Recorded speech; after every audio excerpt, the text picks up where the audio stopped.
Como eu disse, em todos os lugares em que essa fórmula se tornou conhecida, ela foi abraçada, né? O cara entende a diferença entre isso e a picanha com cerveja.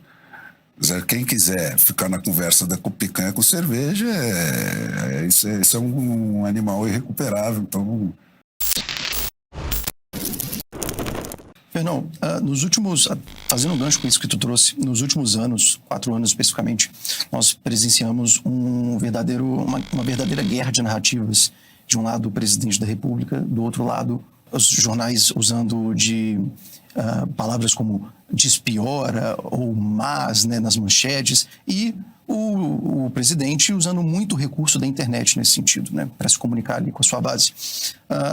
Qual a tua opinião, do ponto de vista estratégico e político, quanto a esse racha entre o presidente e a mídia? Você acredita que foi uma decisão acertada ou você acha que ele de alguma forma poderia ter dialogado um pouco mais?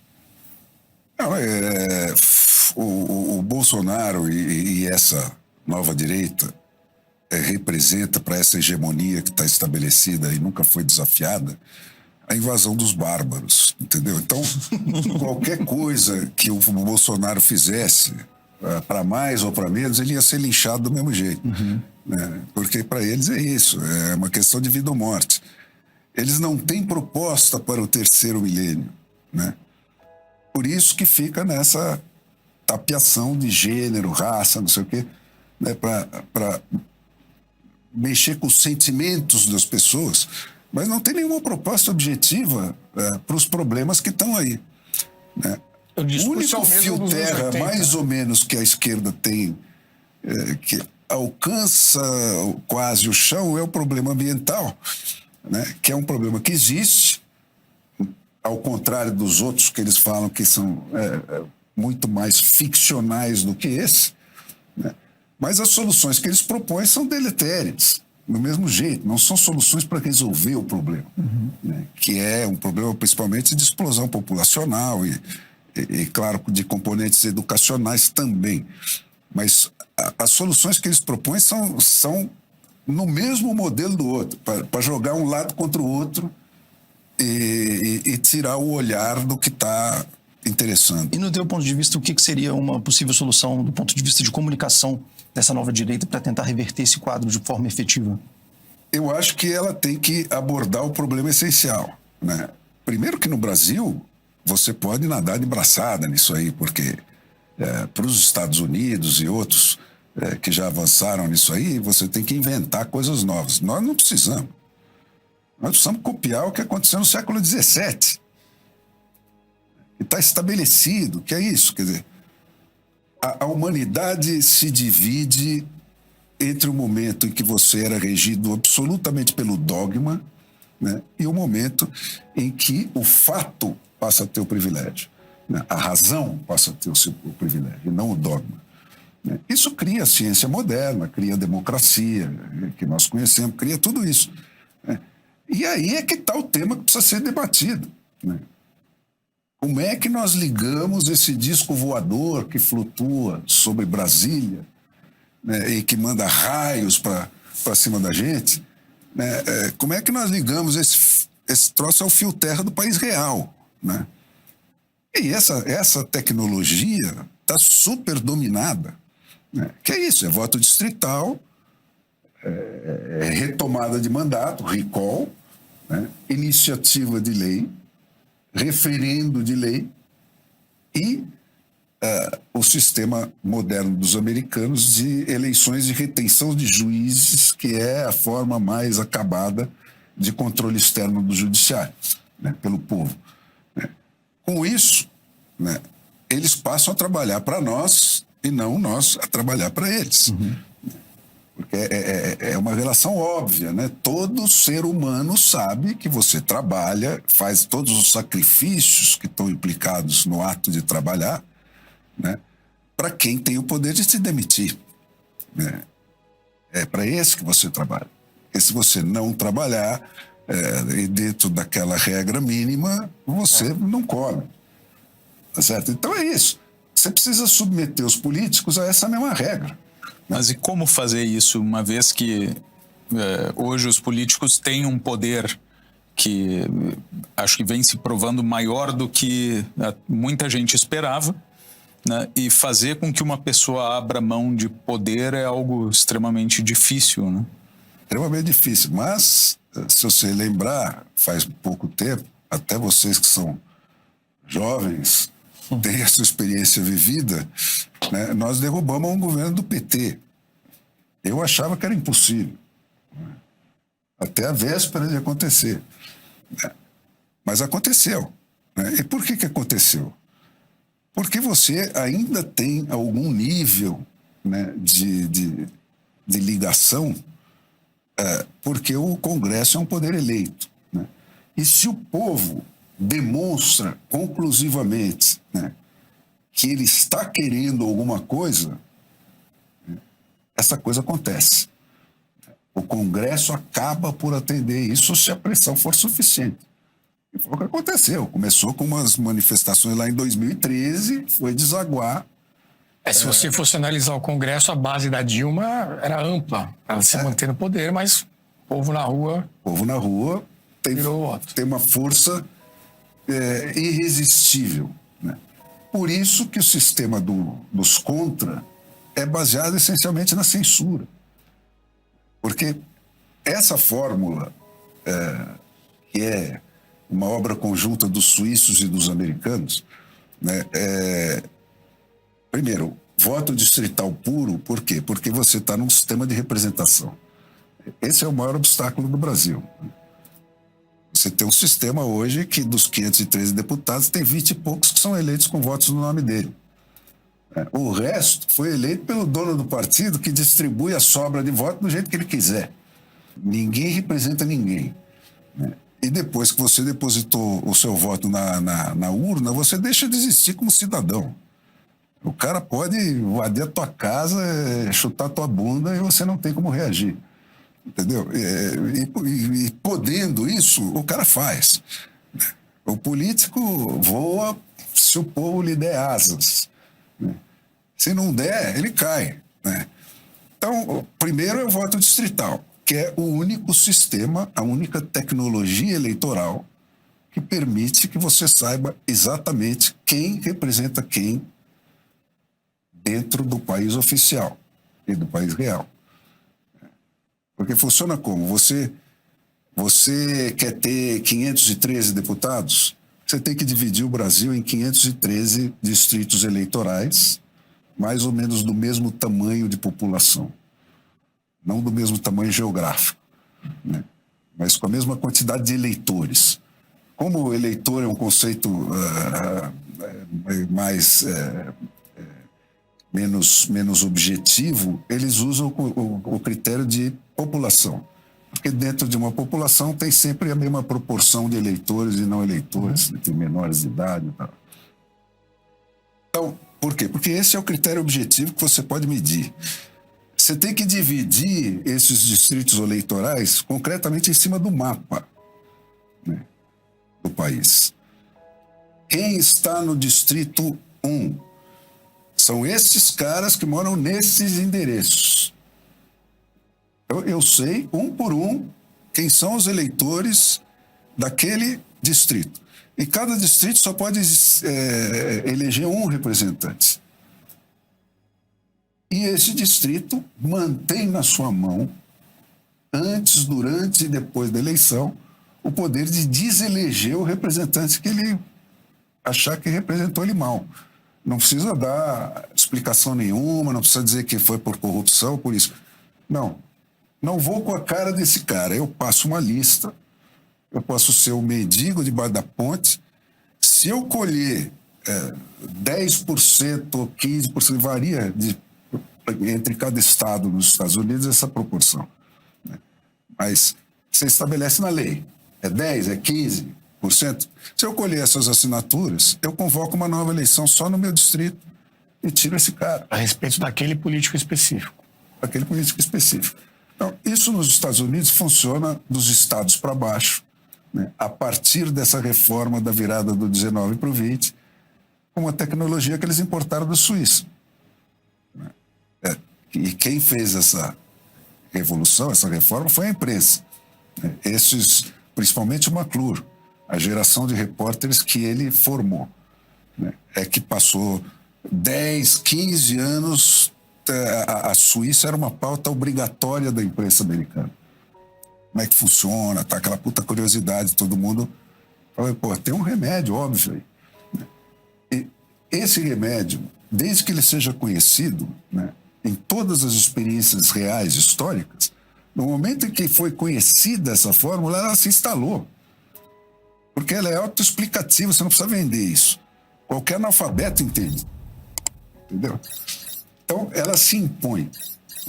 Isso é o voto distrital, né, que permite que você faça o recall, quando for necessário, de uma maneira transparente e legítima, né? Não é o partido do vizinho que vai me caçar o meu mandato. Só o dono do mandato, que é o cara que é representado por aquele fulano, e que você sabe, nome por nome, quem são, é que tem esse direito de caçar o mandato dele. Fernão, recentemente, com todo esse embate entre executivo e judiciário, principalmente, você sugeriu uma solução para resolver isso, né, em relação a tempo de mandato, como é que seria ali uma limitação melhor de poderes e de contrapesos, evitar... Não propriamente de tempo de mandato, mas, quer dizer, você... O problema do Brasil é esse, cara. As boas regras até existem, né? O Senado tem esse poder, né? O problema é fazer com que o executor da boa norma execute a boa norma. Isso. A questão das decisões monocráticas, eu queria que eu ouvisse um pouquinho de você essa... É isso aí, você tem que acabar com decisão monocrática, não pode mais, né? Decisão monocrática é aquela que é tomada por um único ministro. Por um único ministro fora sem do levar pleno. Plenário e tal. E isso cria o quê? Estrelas, né? Então, acabar com televisão, não pode ter nenhuma manifestação que não seja do conjunto, do tribunal, não do fulano, do Beltrano. Nos autos. Nos autos. Só pode se manifestar nos autos. Não pode, falou fora dos autos, demissão automática. Sem conta do Twitter, sem conta do Twitter, sem nada disso. Então, só essas duas aí já resolve metade do problema, né? E o resto é o que já está, mais ou menos, na lei, né? E também trazer para a realidade aquela coisa. Eles só podem se manifestar sobre a constitucionalidade ou não das leis propostas pelos legisladores eleitos. Eles não podem fazer lei. Mas hoje já não podem. Porém fazem, né? E fazem por quê? Porque nós não temos poder de recall, nós não temos poder para dizer para o senador, olha, se você aceitar o suborno, eu tiro você amanhã. Então você pressione esse cara que está mijando fora do pinico, entendeu? E exerça o seu poder de caçar o juiz do Supremo que fizer isso.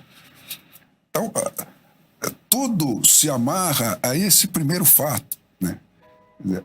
A representação é um conceito hierárquico, né? Democracia existe onde o povo manda no governo e não existe onde o governo manda no povo. Ponto. Né? Todo o resto da literatura política europeia, você pode fazer uma bela fogueira com ela, entendeu? Porque é tudo artifícios para complicar a história, fazer mais ou menos e tal, porque eles não são democráticos, né?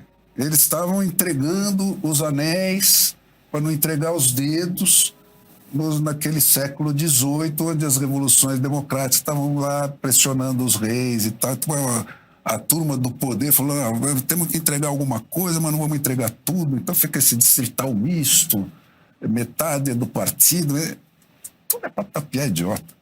Não, o papo tá muito bom, é um papo propositivo, né? A gente começa a tentar descobrir soluções para os problemas que a gente enfrenta aqui no Brasil. Porém, só ouvindo aqui essa explicação, me parece que a gente está muito distante dessa realidade, né? Você fala do poder do povo. O fato é que durante esses 10 anos aí de nova direita, digamos assim, o povo foi muito às ruas, só que muitas vezes com pautas não muito bem definidas. Isso. Você tem 400 anos de censura, né, de uma eficácia absoluta, né, instalado no Brasil. 400 anos você teve monopólio da educação jesuíta, né, que é um tipo de formatação do raciocínio, não para procurar a verdade e a ciência, mas para resistir à verdade e à ciência que estava afetando o poder do dogma. Então você tem um raciocínio todo torcido. Isso é difícil, né, de romper, né? E tem uma censura instalada, né? Eu passei da minha vida como jornalista profissional 60 e tantos anos procurando saber isso. Eu nunca tinha visto uma cédula numa eleição americana, né? E acho que a maioria de vocês nunca viu, né? É um troço do tamanho de um jornal, com 5, 6 páginas, né, onde o cara vota 60 coisas. Em alguns estados, 100 e tantas coisas, né? Você vota desde a compra de um carro de polícia, né? Olha, custa tanto para cada um. Uma democracia mais efetiva mesmo. Porque esse sistema distrital, né, os 513 é para quem quer ter 513 deputados, né? No Brasil daria 400 mil e poucos habitantes por distrito federal, né? Então, aqueles 400 mil caras são representados por aquele deputado e tem o poder de destituí-lo, né? Nos estados, isso é menor, né? O distrito é menor, uma divisão pelo número da Câmara, da Assembleia Legislativa que o estado quer ter, de quantos membros, né? Isso é menor ainda no municipal. Então, nos sistemas filhotes da Inglaterra, o menor distrito é o bairro, né? Ele escolhe o board que vai governar a escola pública daquele bairro. São boards de 7 pessoas nos Estados Unidos, eleitas necessariamente entre os habitantes do bairro, né, obrigatoriamente. Então, são potenciais pais de alunos, e eles é que contratam o diretor da escola e aprovam os seus budgets anuais, né, e podem demitir esse cara. E estão sujeitos a recall. E eles são votados só por aquela turma daquele bairro, né? Então, esses distritos de school board são os menores distritos, mas sempre tem esse conceito, desenhados em cima do mapa, né, com o mesmo número de habitantes cada distrito, né, para que a coisa seja proporcional. São sujeitos a recall, e um número X de distritos de school boards vão ser um distrito municipal, né? Um número X de distritos municipais vão formar um distrito estadual, e todo esse desenho do mapa só pode ser alterado se o censo indicar, a cada 10 anos, né, o censo indicar que aquele distrito foi muito esvaziado e o outro cresceu demais. Então muda o desenho. E se estabelece um novo desenho que só pode ser mudado no próximo censo. É uma coisa absolutamente lógica e clara. E como a gente leva essa discussão para as pessoas? Porque, como você disse, a direita aqui no Brasil ela tem um movimento de reação. Ela está sempre sendo reativa a pautas de esquerda que, de repente, não são nem pautas econômicas ou pautas estruturais, são pautas mais culturais, né? E eu vejo que as nossas lideranças também aderem a esse discurso mais racial, de certa forma até um pouco populista, né? Como levar essa questão técnica, super importante, para ser debatida entre os cidadãos e para que eles possam sair na rua. Gente, olha, historicamente, que é onde eu acabei indo beber, né? Porque não achismos eu tô por aqui, né? Eu quero ver onde aconteceu como, né? Foi assim, não tem outra maneira. Em algum momento, por algum ato fortuito ou não, você instala esse novo sistema. E o resto é processual, né? Quer dizer, não dá para reformar o Brasil. O Brasil está num momento que, de certa forma, é precioso, né? Nós vamos chegar em 2026, né, prontos, com o país pedindo uma receita nova. Tá certo? E o que você tem que fazer? Você tem que apresentar para o povo brasileiro, né, num volume e com uma extensão suficiente, quais são as soluções que existem para esse problema e que estão operacionais. Quer dizer, não é o que eu acho ou o que você acha. Olha, é assim que funciona lá. Né? Vamos cobrir isso. Né? Todo dia você tem votações nos Estados Unidos. Todo dia tem votações novas. Né? Você tem... eu estava vendo agora, antes de entrar aqui eu estava na sala de espera aí, eu estava vendo, tem 1.700 e tantas leis estaduais aprovadas no último ano, só alterando regras de eleição. Isso tudo são leis que afetam, são reformas das constituições estaduais. Das constituições, quer dizer, as leis de alcance estadual lá são reformas constitucionais das constituições dos estados. Isso tudo de iniciativa popular.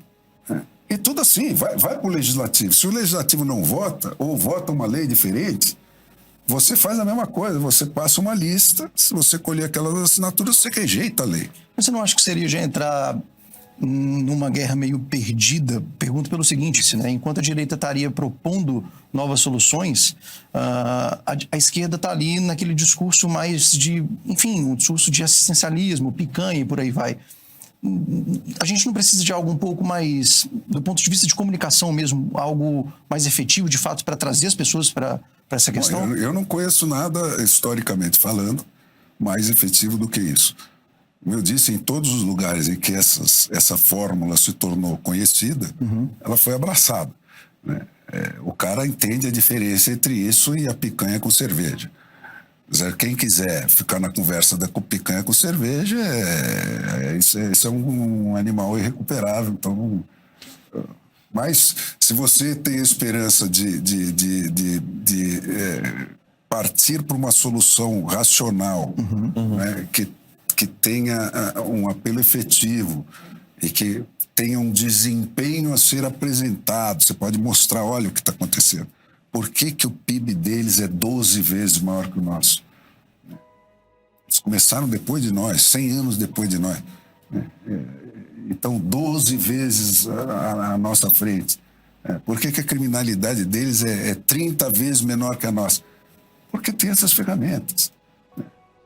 Eu frequento o Vale do Ribeira, né, que é uma das partes mais atrasadas do Brasil. Converso com mateiros, gente analfabeto. O cara entende perfeitamente isso. Porque aquela coisa, eu pergunto pro cara, falo, olha, você não sabe, morando aqui no meio do mato, você não sabe se o prefeito asfaltou aquela rua porque é a rua que precisa ser asfaltada ou porque é a rua que mora a mãe dele? Sei. Então, se você pudesse demitir o prefeito que asfalta a rua da mãe dele, não a do hospital, você não demitia? Pô, o cara entende na hora. Entendeu? Então, isso aí. Esse exemplo comunicacional já ficou palpável. Exato, é disso que eu estou falando. É injeção na veia, entendeu? É uma didática na comunicação, né? É uma didática na comunicação. Quer dizer, você tem que transformar isso em coisas que sejam praticamente entendidas. Sim. E como eu disse, se você acompanhar, fizer uma cobertura sistemática disso, por isso que a imprensa é fundamental, né? Os americanos faziam isso, né? Cobriam sistematicamente o sistema suíço funcionando. Como é que eles resolvem esse problema hoje? Assim, assim, assim. Né? Então, isso tem diariamente nos Estados Unidos, né? Você tem essas votações e esses episódios. Né? A maioria das cidades lá não tem mais prefeito. Né? Tem um council. Né? Tem duas formas de conselhos. Onde o Steve Jobs, para construir aquele disco voador lá que ele fez lá do Cupertino, né, tem que ir no council, que é a turma do bairro reunida num ginásio, e dizer para ele, pô, o que você quer fazer aqui? Esse troço aqui tá, pô, como é que isso vai afetar os negócios aqui? Né? Esses cidadãos têm o poder de definir se ele vai deixar ou não que se estabeleça um hipermercado ali, porque esse hipermercado vai matar 30 padarias, não sei o quê, vários negocinhos. Isso é bom para nós ou não é bom para nós?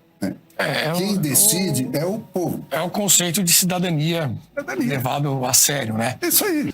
Não, a gente falava no bloco anterior sobre possíveis reformas, né, que o Brasil precisa fazer.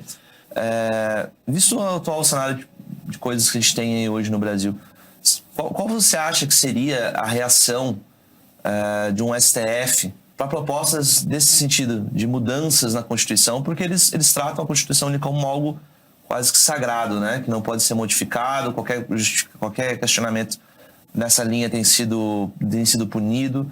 Esse não seria um desafio também para a gente começar a pensar em mudanças para os próximos anos? A maneira de você implantar reformas desse tipo, cara, depois que... se você conseguir uma massa crítica suficiente, você vai ver todos os juízes do STF sendo a favor desde criancinha, entendeu? Mas desde que você tenha antes essa coisa. Então, essa coisa só acontece quando ela vem de baixo, né? E como é que isso foi feito nos Estados Unidos, por exemplo? Que é o lugar onde isso aconteceu mais completamente, também enfrentando uma enorme adversidade, resistência do judiciário, tudo isso. Eles foram inventando essas ferramentas de controle externo do judiciário, tudo por causa disso. Mas existia uma instituição lá que chamava National Municipal League. É um troço pouco conhecido hoje, pouco lembrado, né? Mas a National Municipal League era uma ONG tipo vem pra rua, uma coisa assim. Uma entidade que estruturou uma rede, né, dentro de um padrão absolutamente profissional, né, para levar uma ideia adiante. Então, como é que isso funcionava? Começou com um grupinho, né, que tinha ali um núcleo, um think tank, uma coisa assim. Vamos fazer. Como é que temos que fazer? Pô, nós temos que ter um representante em cada capital, né? Nós temos que ter um representante em cada cidade, polo de desenvolvimento, e assim, num raciocínio lógico, você estabeleceu o teu projeto de capilarização, né, dessa rede. Hoje, com a internet, isso é muito mais fácil de fazer, né? E como é que eles funcionavam? Eram basicamente empresários, quer dizer, gente que sabe fazer, né? Não era só Lero, né? Você tinha a turma do Lero, né, que formulava. Mas esses caras pegavam a formulação e falavam, agora vamos reduzir isso a uma série de argumentos didáticos muito curtos, muito objetivos, sabe, muito depurados, né? E vamos transmitir essa munição argumentativa para essa rede, né? Então, faziam simpósios com a turma os representantes de capitais, os representantes de capitais depois faziam com os seus regionais e assim por diante. Num esquema que envolvia principalmente os empresários de cada cidade, né, de cada local desse, um esquema profissional, entendeu? Gente paga para isso, gente trabalhando para isso, né, sistematicamente, para fazer isso acelerar e ganhar eficiência na tramitação dessa ideia. Eu acho que o Brasil já fez essa experiência com grande sucesso 2 vezes, né? Uma foi na campanha abolicionista, por incrível que pareça, funcionava assim, numa rede que se parecia muito com esse processo, né, de estruturação pelas cidades, pelas capitais, etc., de uma argumentação que ia sendo passada, né? Então você consegue dar eficiência a um processo desse. E hoje com a internet, então, facílimo, né? Agora, precisa o quê? Primeiro, a primeira coisa que o Brasil precisa é saber o que ele quer fazer. A minha sugestão está dada. São essas 5 coisas. 5. Facinho, não precisa mais que isso, entendeu? Essas 5 coisas. Como é que nós vamos transmitir essa ideia, né? Desde o cara analfabeto lá da ponta, lá da Amazônia, até o empresarião da Faria Lima, tal. Tem que ter um discurso para cada um. Como é que nós vamos fazer isso? Você estrutura isso, bota grana em cima, né? Faz a coisa acontecer, tem um cara com CEO, com metas para fazer isso acontecer. e você consegue ter velocidade suficiente para espalhar essa ideia rapidamente. Vamos listar 5 coisas para quem estiver chegando agora aqui na conversa, para não se perder aqui da...